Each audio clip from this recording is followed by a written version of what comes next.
Hey y'all, we're going to look at Mark chapter 1, continuing where we've been, starting in verse 29.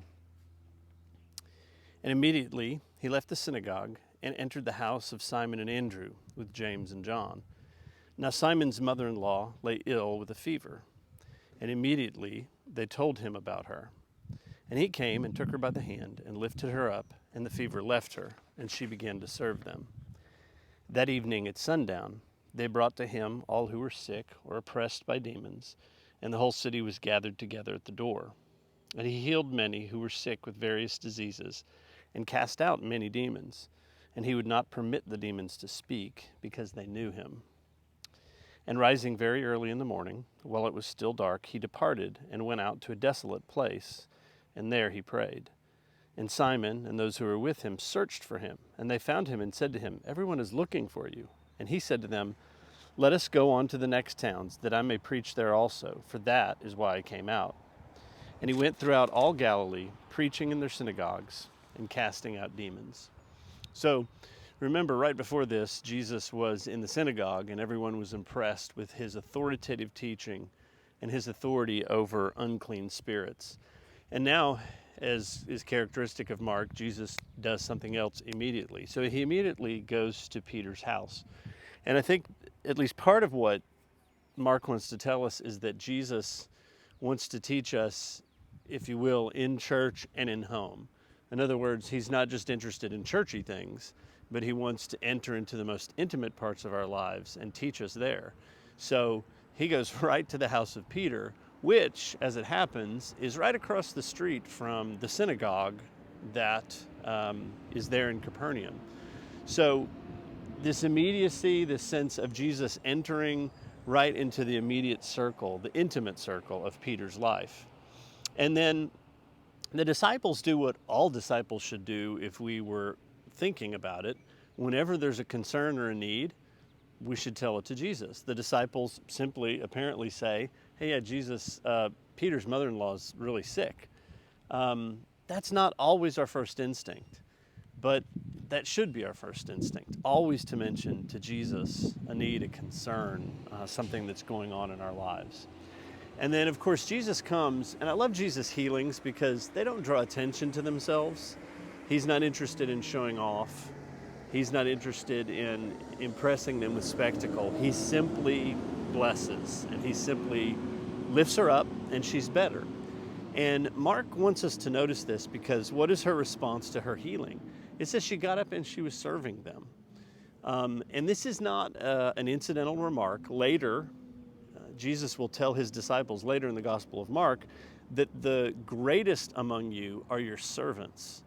And so here we have this unnamed mother-in-law of Peter, and right from the beginning, Mark is holding her up as one of the great ones in the Gospel of Mark. We don't even get her name, but we get her greatness because what does she do with Jesus' blessing in her life? She serves. And I think Mark wants us to see that.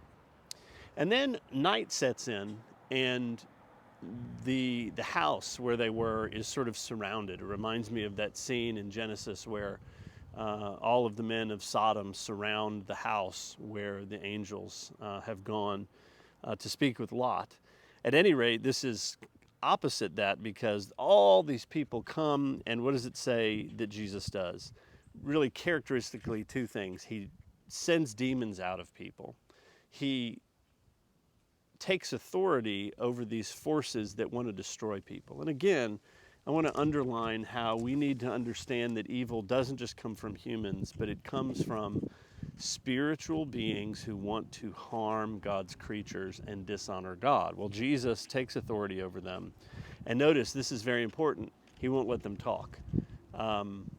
Remember in Genesis, part of the problem was that Eve had a conversation with the serpent. She reasoned with the serpent. She kept talking to him.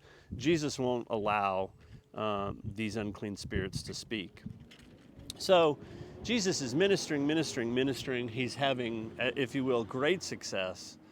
And what is the next thing that Mark emphasizes? Well, it says that while everyone else was still sleeping, Jesus got up, found a remote place where there wasn't other people, and was spending time in prayer. And the idea, I think, is that he was spending time in prayer such that when the disciples got up, they were like, "Where's Jesus?" And they had to go looking for him. So I think we're to imagine a long time in prayer. And what's significant about this is that Jesus, on the coattails of success, if you will, healing lots of people, casting out lots of demons, he doesn't rest on his laurels, but he spends time with his Father, figuring out what he ought to do and drawing his strength from the Father. This is going to be one of the main emphases Mark wants to give us. If we want to have strength to minister, we need to spend time alone with God, solitude with God. And notice, this is very shortly after Jesus just spent 40 days in the wilderness. So it's clear that even still, Jesus needs that time of solitude and being alone with God in order to draw strength from him to do what he's called to do. So then the disciples come and they're like, "Hey, Jesus, everyone is looking for you." One person put it this way: how can you be spending all this time alone by yourself when there's all these needs out there? Well, Jesus, I think, knows that circumstances will create a tyranny. People's needs will create a tyranny. And he needs to, one, draw power from God, and two, have wisdom about how to carry out his business.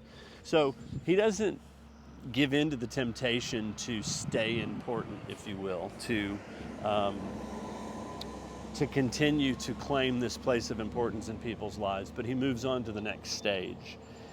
And so he says, "Well, guys, sorry, but I'm not staying in Capernaum. We're going to go around Galilee and go to all these little villages and the synagogues in those villages and proclaim the same thing we've been doing here."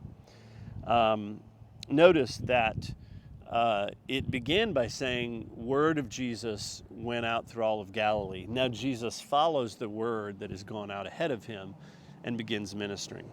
And lastly, Mark characterizes what Jesus is doing as two things: one, preaching or teaching, and two, getting rid of these evil spirits that want to destroy human flourishing. So those are the two emphases that Mark wants to give us about Jesus' ministry throughout Galilee. So may we learn from Jesus that true greatness lies in being a servant of all, not in making a name for ourselves, not in seeming to be important. And may we increasingly learn to draw our strength and our power for serving from time alone with God through Jesus. Amen.